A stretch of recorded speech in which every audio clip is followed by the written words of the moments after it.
విశ్వానికే ధ్యానాన్ని, జ్ఞానాన్ని అందించినటువంటి పత్రిజీ దంపతులకు మరియు నాకు నిరంతరం జ్ఞానం, ధ్యానం అందిస్తున్న తటవర్తి దంపతులకు నా హృదయపూర్వక ఆత్మాభివందనములు. ఈరోజు మనం తెలుసుకోబోయే అంశం ఏమిటి అంటే ధ్యాన శక్తి పెరగాలంటే ఈ అంశం గురించి మనం తెలుసుకుందాం. ఈ సృష్టిలో ఉన్న 84 లక్షల జీవరాశులలో ధ్యానం ఎవరికి అవసరం అంటే ఒక్క మానవుడికే. ఇక ఏ జీవికి కూడా ధ్యానం అవసరం లేదు.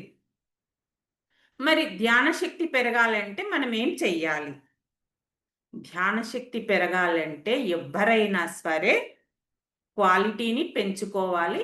ధ్యానంలో ఎవరైనా సరే క్వాలిటీ పెంచుకోవాలి ధ్యానంలో. కారణం ఏమిటి అంటే ధ్యానంలో కూడా 2 రకాలు ఉన్నాయి. ఒకటి క్వాలిటీ ధ్యానము, ఒకటి క్వాంటిటీ ధ్యానము. క్వాలిటీ ధ్యానము, క్వాంటిటీ ధ్యానము అంటే ఉత్తమమైన ధ్యానం ఉంది, అధమమైన ధ్యానం ఉందన్నమాట. క్వాలిటీ ధ్యానం గురించి మనం ఇప్పుడు తెలుసుకుందాం. క్వాలిటీ ధ్యానం అంటే మనసును ప్రశాంతంగా, స్పష్టంగా, కేంద్రీకృతంగా ఉంచే విధంగా చేసే ఉన్నతమైన ధ్యానం. ఇంకా క్వాలిటీ ధ్యానం అనేది మనస్సును, శరీరము, భావోద్వేగాలకు నిజంగా ఉపయోగపడే సరైన విధానంలో జరిగే ధ్యానం. ఇంకా మనం తెలుసుకోవడానికి క్వాలిటీ ధ్యానం అంటే తక్కువ సమయంలో, అంటే ధ్యానంలో తక్కువ సమయం కూర్చొని ఎక్కువ ధ్యాన స్థితి పొందడము. అంటే మనం ఒక 15 నిమిషాలు ధ్యానంలో కూర్చున్నాం అనుకోండి, ఒక 5 నిమిషాలు ఆలోచనలతో ఉండి మిగిలిన 10 నిమిషాలు ధ్యాన స్థితిని పొందడం అన్నమాట. 5 నిమిషాలు ఆలోచనలు, 10 నిమిషాలు ఆలోచనారహిత స్థితిని పొందడం. వీళ్ళు చాలా తక్కువ సమయం కూర్చుంటారనమాట, కానీ ఎక్కువ ధ్యాన స్థితిని పొందుతారు, అంటే ఎక్కువ ధ్యాన శక్తిని పొందుతారు.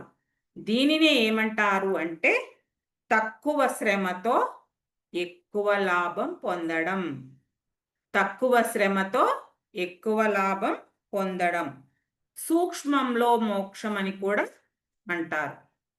సూక్ష్మంలో మోక్షం అని కూడా అంటారు.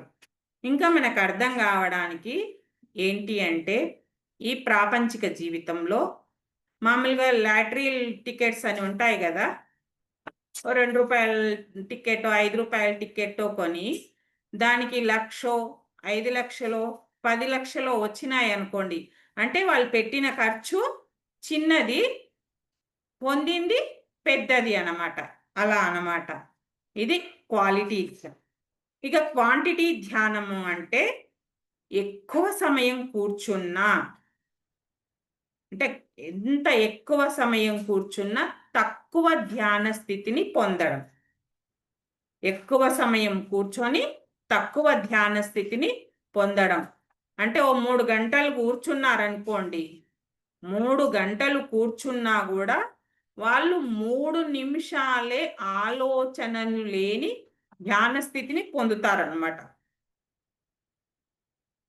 3 గంటలు కూర్చున్నా 3 నిమిషాల ధ్యాన స్థితిని పొందుతారు.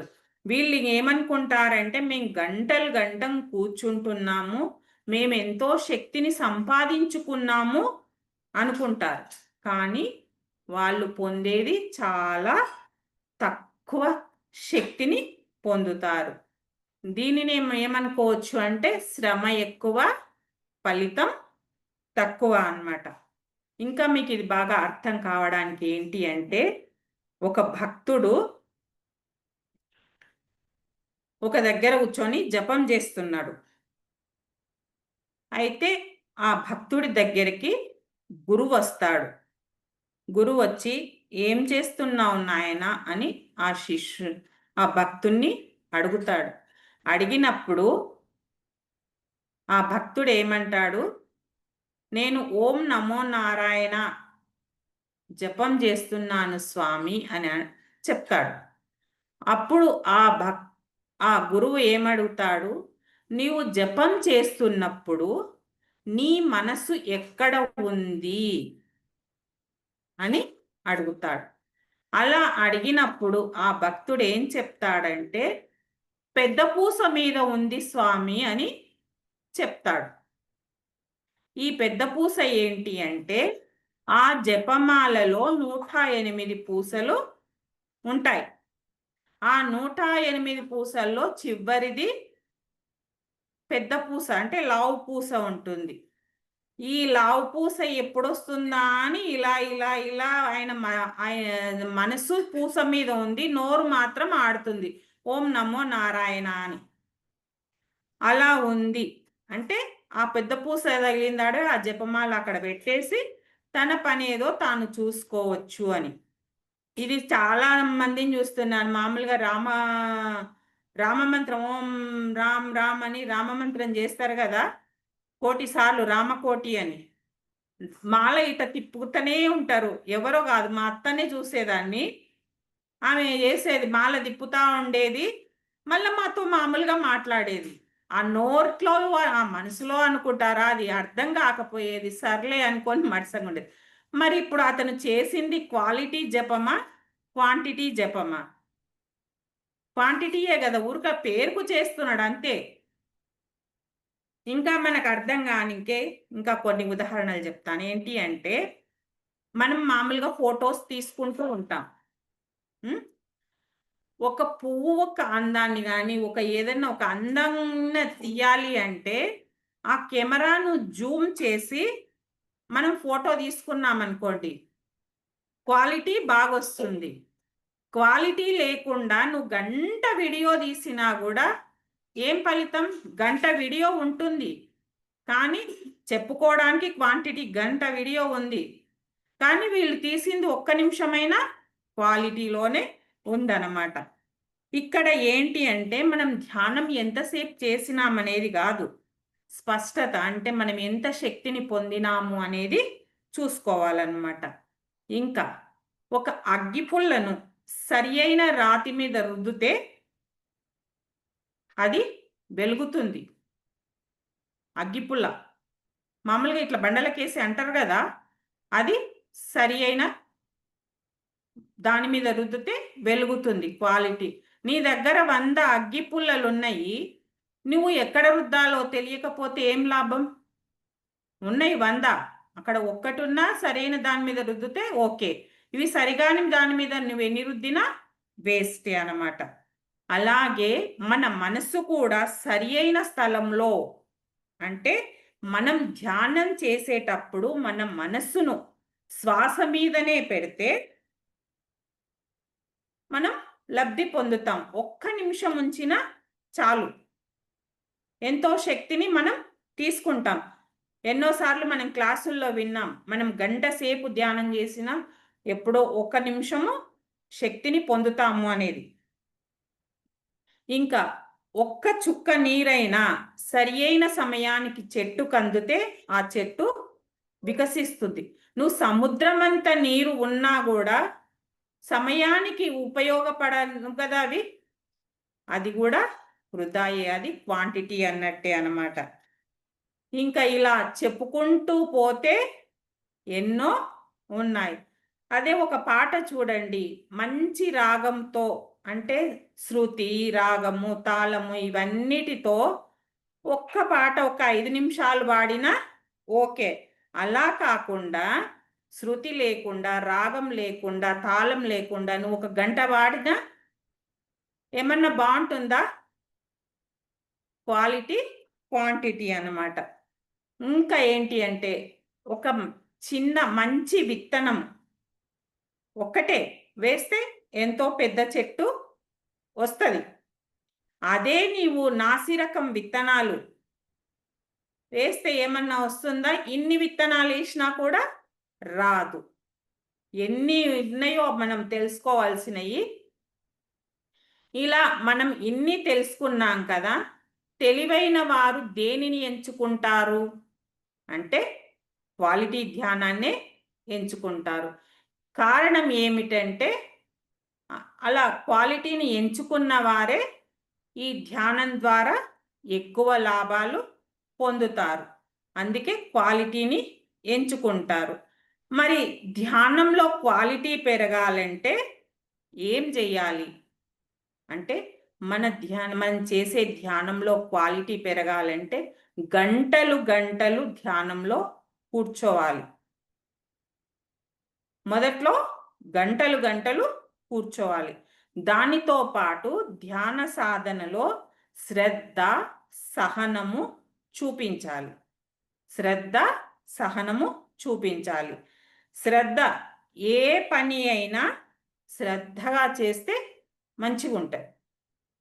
ఏ పని అయినా మనము మామూలుగా వంట చేసుకున్నా ఏది చేసినా కూడా శ్రద్ధతో చెయ్యాలి. మనం పిల్లలకి చెప్తూ ఉంటాం, శ్రద్ధతో చదువుకోరా అని ఎన్నోసార్లు చెప్తూ ఉంటాం అన్నమాట. పనిలో శ్రద్ధ ఉన్నప్పుడే మనకు సరి అయిన ఫలితాలు వస్తాయి. ఈ శ్రద్ధ గురించి భగవద్గీతలో 3 రకాలుగా చెప్పబడ్డాయి అన్నమాట. ఏంటి అంటే తామసిక శ్రద్ధ, రాజసిక శ్రద్ధ, సాత్విక శ్రద్ధ. తామసిక శ్రద్ధ, రాజసిక శ్రద్ధ, సాత్విక శ్రద్ధ. ఈ తామసిక శ్రద్ధ ఏంటి అంటే అభ్యాసము, ఆలస్యము, ఆత్మవిశ్వాసం మీద ఆధారపడి ఉంటారు వీళ్ళు, తామసిక శ్రద్ధ ఉన్న వాళ్ళు.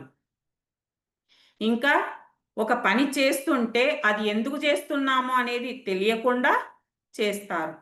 వీళ్ళు దుర్గుణాలపై, హానికరమైన విషయాలపైనే శ్రద్ధ ఉంచుతారు. వీళ్లకు సత్యం అసత్యం తేడా తెలియదు.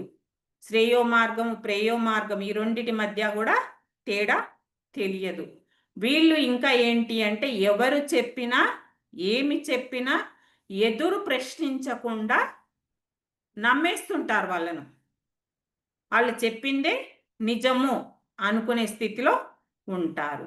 ఇక రాజసిక శ్రద్ధ, వీళ్ళేంటి అంటే అభిలాష, స్వార్థము, ప్రాప్తి, కోరిక ఆధారంగా ఉంటుంది వీళ్ళ ఈ అభిలాష అంటే ఏంటి అంటే చేసే పనుల వల్ల ఆశించడం.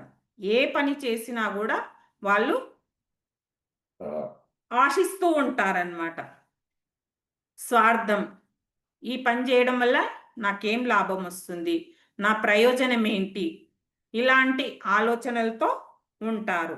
ఇంకా ప్రాప్తి, కోరిక అంటే ధనము, విజయము, ప్రతిష్ట, సౌకర్యము ఇవన్నీ కూడా తమకు రావాలనే కోరిక అన్నమాట. వీళ్ళకు శ్రద్ధ ఉంటుంది. ఎంత శ్రద్ధ ఉన్నా కూడా వీళ్ళు అశాంతితోనే ఉంటారు. ఎప్పుడు కూడా నాది, నా వాళ్ళు, నేను అనే భావనతోనే బలంగా ఉంటారన్నమాట. మనం ఏ రకమైన శ్రద్ధ ఉంటే ఆ రకమైన ఫలితాలను పొందుతాం. అంతే కదా, ఏ రకమైన శ్రద్ధ మనలో ఉంటే ఆ రకమైన ఫలితాలను పొందుతామన్నమాట. మరి మనకు ధ్యానం కుదరాలన్నా, జ్ఞానం పెరగాలన్నా సాత్విక శ్రద్ధ అవసరము. 2 చెప్పుకున్నాం కదా, తామసిక శ్రద్ధ, రాజసిక శ్రద్ధ. ఇది సాత్విక శ్రద్ధ. సాత్విక ధ్యానం కుదరాలన్నా, జ్ఞానం పెరగాలన్నా మనకు సాత్విక శ్రద్ధ అవసరం. ఈ సాత్విక శ్రద్ధ గురించి భగవద్గీతలో ఒక శ్లోకం చెప్పబడింది. 4వ అధ్యాయము 39వ శ్లోకం. శ్రద్ధావాన్ లభతే జ్ఞానం తత్పరః సంయతేంద్రియః జ్ఞానం లబ్ధ్వం పరం శాంతి మచ్చిరేణాది గచ్చతి అని 4వ అధ్యాయం 39వ శ్లోకం. దీని తాత్పర్యం ఏమిటంటే శ్రద్ధతో, నమ్మకంతో, భక్తితో విద్యను మరియు ఆధ్యాత్మిక జ్ఞానాన్ని అన్వేషించే వ్యక్తి నిజమైన జ్ఞానాన్ని పొందుతాడు. మనసు ఇంద్రియాలను నియంత్రించుకున్నవాడు అలాంటి జ్ఞానాన్ని త్వరగా అర్థం చేసుకుంటాడు. ఒక్కసారి ఆ జ్ఞానం లభిస్తే అతను త్వరలోనే పరమశాంతిని, అంతర్గత శాంతిని, ఆత్మ ప్రకాశాన్ని పొందుతాడు. ఇవన్నీ పొందుతాడనమాట. ఇక సహనం గురించి తెలుసుకుందాం. సహనం అనేది మనస్సుకు సంబంధించిన ఒకానొక గుణం. సహనం అనేది మనసుకు సంబంధించిన ఒక గుణం అన్నమాట. ఇది మనలో ఉన్న శాంతి, నియంత్రణ, అంగీకారము, స్థిరత్వము వంటి లక్షణాల మిశ్రమం. మనకు నచ్చిన పరిస్థితులు ఉంటాయి కదా, అవిటిని తట్టుకొని కోపం లేకుండా, తొందరపడకుండా వ్యవహరించే సామర్థ్యాన్ని సహనము అంటారు. మన కోపాన్ని అన్నిటినీ నియంత్రించుకోవాలన్నమాట. మరి సహనం ఎందుకు ముఖ్యమైనది అంటే మనసుకు శాంతినిస్తుంది. అంతే కదా, మనసుకు శాంతినిస్తుంది. మనం అల్లకల్లోలంగా ఉన్నప్పుడు మన సహనంతో ఉన్నామనుకోండి, ఎంతో శాంతి ఉంటుంది. సమస్యలను పరిష్కరించడంలో సహాయపడుతుంది. ఎంత పెద్దటి సమస్య ఉన్నా కూడా మనం కొద్దిగా సహనం వహించామనుకోండి, దానికి ఏదో ఒక ఆన్సర్ దొరుకుతుంది. దొరకకుండా ఏమీ ఉండదు. మనకి సహనం అవసరం అన్నమాట. ఇంకా సంబంధాలను బలపరుస్తుంది. ఇప్పుడు మామూలుగా కుటుంబం అన్నాక ఏదో జరుగుతుంటాయి, అన్నదమ్ముళ్ళ మధ్య కానీ, అక్క చెల్లెళ్ళ మధ్యలో కానీ, ఇంకా ఏదో విషయాలు అత్త కోడళ్ళ మధ్యలో కానీ జరుగుతుంటాయి. అలాంటప్పుడు మనం కొంత సహనం పాటించామనుకోండి, ఆ బంధం అలాగే ఉంటుంది. లేదంటే ఆ కాపురాలు విచ్ఛిన్నమవుతాయి. ఇంకా విజయం కోసం అవసరమయ్యే గుణం. మనం ఏదైనా ఎగ్జామ్ రాసింటాము, ఇంకా ఏదైనా పని చేసింటాము, దాని ఫలితం పొందాలంటే కొంచెం సహనంతో ఎదురు చూడాలన్నమాట. ఇక మనకు ధ్యాన మార్గంలోకి వచ్చిన తర్వాత, ధ్యాన సాధనకు వచ్చిన సాధకుడికి సహనం ఉంటేనే ప్రగతి సాధిస్తాడు. సహనం ఎంత సహనంతో ఉంటే అంత ప్రగతి సాధిస్తాడనమాట. ఆత్మజ్ఞానం పొందాలన్న కోరికతో సాధనలోకి వచ్చిన పిరమిడ్ మాస్టర్స్కి మన గురువుగారు పత్రిగారు జ్ఞాన నవరత్నాలు అని 9 రత్నాలు లాంటి 9 సత్యాలను చెప్పడం జరిగింది. మన పిరమిడ్ మాస్టర్స్ కోసం మన గురువు గారు జ్ఞాన నవరత్నాలు అని 9 వాక్యాలు చెప్పడం జరిగింది.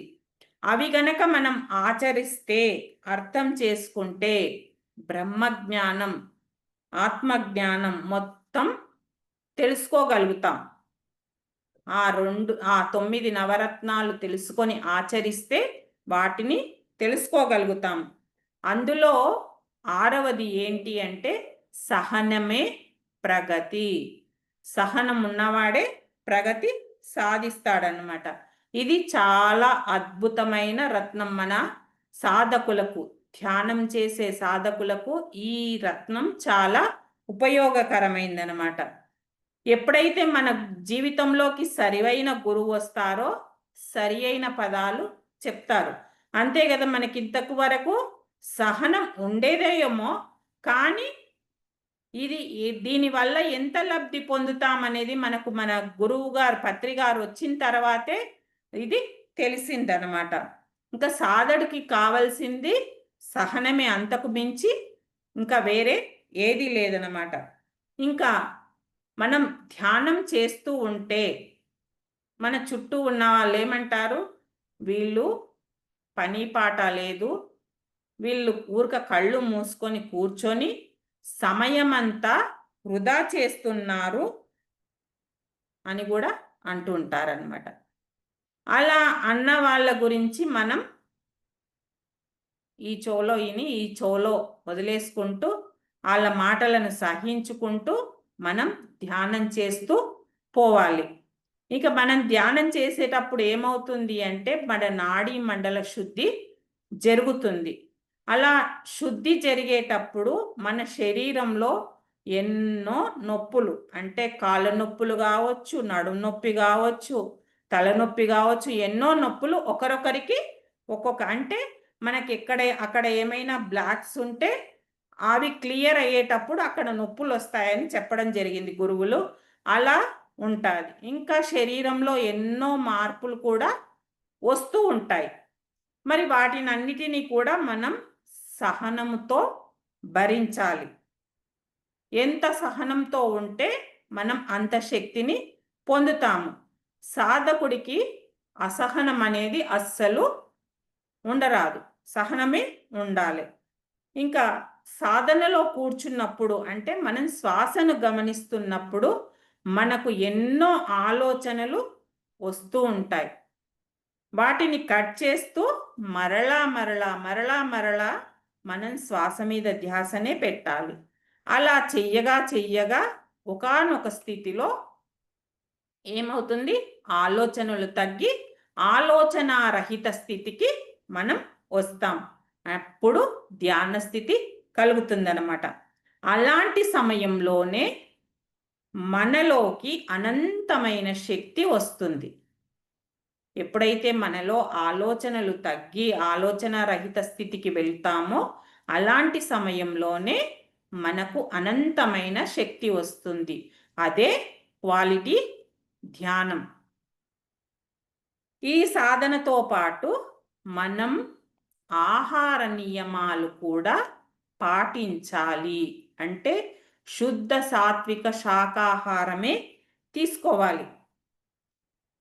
మన ధ్యానం ఎంత ముఖ్యమో మనకు ఆహారం కూడా అంతే ముఖ్యమని పత్రి గారు, తటవర్తి సారు మనకు చెప్తూ ఉంటారన్నమాట. ఇలా సాధన చేస్తూ సాత్విక ఆహారం తీసుకుంటూ ఉంటే మనలోకి అపారమైన ధ్యాన శక్తి వస్తుంది. ఆ శక్తిని ఎప్పుడైతే తీసుకుంటామో మనం ఎంతో లాభం పొందుతాం. మన శక్తి పెరగాలి అంటే క్వాలిటీ ధ్యానం చెయ్యాలి. Okay friends, thank you. ఇప్పుడు ఒక 2 నిమిషాలు ధ్యానంలో కూర్చుందాం.